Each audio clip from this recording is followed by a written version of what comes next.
Bonjour à tous et bienvenue sur la chaîne YouTube de la Pause Concours, chaîne dédiée au coaching de préparation de concours. Je suis Delphine Vallée, attachée principale d'administration en disponibilité depuis maintenant 6 ans, où je vous accompagne dans la réussite de vos concours et examens professionnels. Alors aujourd'hui, je vous propose de faire un petit topo sur une question qui m'est souvent posée, celle du plan. Le plan, c'est quelque chose qui vous préoccupe beaucoup parce que vous savez que votre présentation orale de 5, 10 ou 15 minutes doit être structurée et donc doit suivre un plan qui va être annoncé et qui va permettre au jury de comprendre les différents points que vous voulez mettre en avant. Le plus souvent, quand vous arrivez, vous me dites « Oui, mais moi je veux un plan original, tout le monde va faire la même chose, je veux me démarquer ». Alors, j'ai déjà eu l'occasion de le dire, je pense qu'il faut plutôt rechercher l'originalité dans vos propos, dans leur unicité, dans leur authenticité, dans leur véracité, plutôt que de chercher forcément une manière de présenter les choses extrêmement originale. Pourquoi ? Parce que souvent, si on est trop original, on risque de perdre son auditoire, de perdre son jury qui va se dire « Mais attends, qu'est-ce qu'il me raconte là ? C'est quoi cette structure ? C'est hyper bizarre ». Et encore une fois, comme on n'a que 5 minutes ou même 10 minutes pour venir parler au jury, si déjà il met 2 minutes à se dire « Ah ok, c'est une manière tout à fait originale, c'est la première fois que je l'entends, en fait il va me dire ça et puis il va me dire ça, mais bon an mal an je vais retrouver mes petits », vous voyez bien que tout ce temps où il cogite en se disant « Mais c'est quoi cette structure ?» il n'est pas vraiment en train de vous écouter. Donc vous ne faites pas passer votre message. Donc restez sur des plans, j'ai envie de vous dire, relativement éprouvés, bien structurés, faciles à suivre et à l'intérieur, allez-y pour être original. Je referme la parenthèse, je reviens sur mes plans. Si je suis un peu schématique, j'ai envie de vous dire qu'il existe 3 types de plans.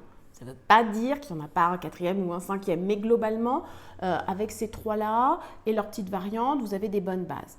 Le premier plan, c'est le plan chronologique. Je suis l'ordre de ma carrière pour me raconter. Très souvent, vous allez lire et entendre que ce n'est pas forcément le plan qui est recommandé parce que c'est un plan assez plat, c'est un plan qui peut être assez rébarbatif à suivre et surtout c'est un plan qui ne montre pas au jury que vous avez pris du recul sur votre carrière, que vous avez analysé les moments marquants de votre parcours professionnel, que vous avez identifié vos principales compétences. Donc c'est pour ça que souvent on ne le recommande pas. Néanmoins, si vraiment c'est la seule manière dans laquelle vous vous sentez à l'aise pour vous présenter, allez-y. Il faut quelque chose que vous allez pouvoir incarner et porter à l'oral.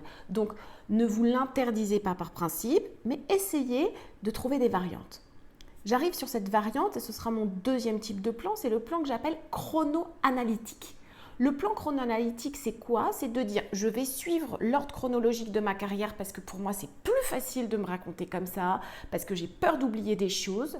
Mais je ne vais pas me raconter comme si je faisais un copier-coller de mes fiches de poste, du type, oui, bonjour, j'ai intégré la fonction en 2010 dans telle administration sur tel poste, et puis en 2012, j'ai muté, je suis allée faire ça, et puis en 2016 ou 17, je suis allée sur tel poste et j'ai fait ça. Vous voyez, ça n'a pas un intérêt majeur. Dans ces cas-là, on prend vos états de service, on lit le RAEP, on vous demande vos fiches de poste et on a l'information. Ce qui est intéressant, c'est plutôt de se dire, j'utilise l'ordre chronologique, j'ai commencé ma carrière en 2012 sur un poste d'assistante de direction dans un établissement.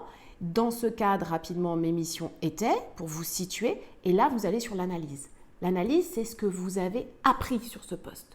Qu'est-ce que vous avez appris tout court en termes, par exemple, de connaissance de l'environnement professionnel, d'utilisation de logiciels métiers ou d'autres connaissances, métiers ou environnement pro. Vous allez peut-être mettre en avant des savoir-faire. Ah, ça m'a permis de développer des compétences organisationnelles, j'ai eu l'occasion d'accueillir du public, etc. Et puis peut-être aussi des compétences ou des qualités humaines ou relationnelles. Vous voyez, ce qui compte, c'est que vous disiez avec vos mots et avec votre réflexion sur ce poste, au regard des missions que j'ai exercées, voilà ce que j'en retiens. Ça, c'est du chrono-analytique et vous voyez bien que tout le focus, il est sur l'analyse que vous retirez de chacun de vos postes et c'est très intéressant. Et bien entendu, le dernier, 3e type de plan, le plus connu, celui dont on parle souvent dans les rapports du jury, ça va être le plan thématique. Le plan thématique, c'est finalement, j'oublie mon ordre chronologique, j'oublie le fait de vouloir être exhaustive sur tous les postes que j'ai occupés et je vais venir me concentrer sur 2 thèmes, 3 maximum, qui sont selon moi les choses qu'il faut retenir de mon parcours. Ça peut être 3 compétences, ça peut être 3 expériences marquantes, ça peut être 3 réalisations, ça peut être 2 moments, peu importe, mais c'est vraiment, je fais le focus uniquement sur ces 2 ou 3 thèmes que je vais porter à la connaissance du jury. Si vous voulez en savoir plus, je vous invite à vous abonner aux vidéos de la pause concours et à nous retrouver dans les parcours de formation de la pause concours. À très bientôt!